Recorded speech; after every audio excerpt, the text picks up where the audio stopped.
Okay, this is an overview of the Camino de Santiago, and I'm going to use Google Earth to show you what the first 2 days of hiking look like. So there's Spain.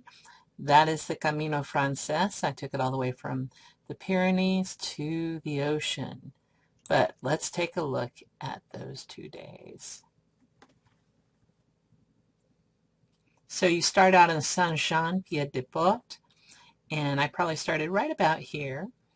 And you hike through town and you start going up. It's a nice little incline, but you keep thinking, I keep going up hills.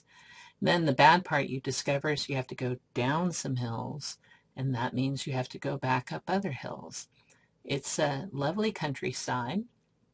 Saw a lot of sheep on the way up. Here, still going through the town. Um, Saw a lot of pilgrims or peregrinos, some on bicycle, some most on foot. And I think it was about there someone was saying, are you okay? Actually, I think it was right here. And I took a picture with some cyclist from Argentina right about here because you get a good view off to the left. Keep going up. And on this first day, you go up about half the altitude. So I actually stopped, we're getting close to it, in Horizon, which is a lovely albergue or auberge in French. So we're still in France right now. And I'm almost to the end of the first day's hike, and it wasn't very long. It was only 5 or 6 miles. And there is the auberge. Strongly recommend it. A little pricey, but you're going to see there's no place else to stay up this mountain. So this is day 2 for me of the hike. And you get up here and it starts to feel a lot like what you'd picture as Ireland. And the reason I think of that in particular, I think it was right about here that some Irish guy passed by me just wearing a tank top and a t-shirt, and it was so cold and windy. You don't get that from this tour. And you keep going up and up, and it gets foggy. I mean, here you see a gorgeous, beautiful day. When I went, it was foggy. My friend Nadej, who did the pretty much up to the high mountain, you'll see a little shelter here. She actually got caught up in a hailstorm on the first day of hiking.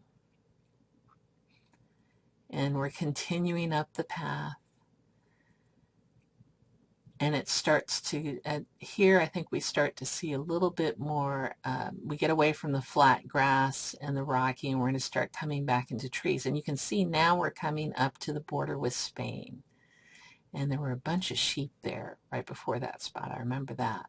And here it was really muddy. And then as you get into the trees, your feet are tired. But the nice part is there were so many soft leaves on the trail that it felt like you were walking on a mattress here, although you were still really tired. And still going and going. I remember running into some more Irish folks up around here.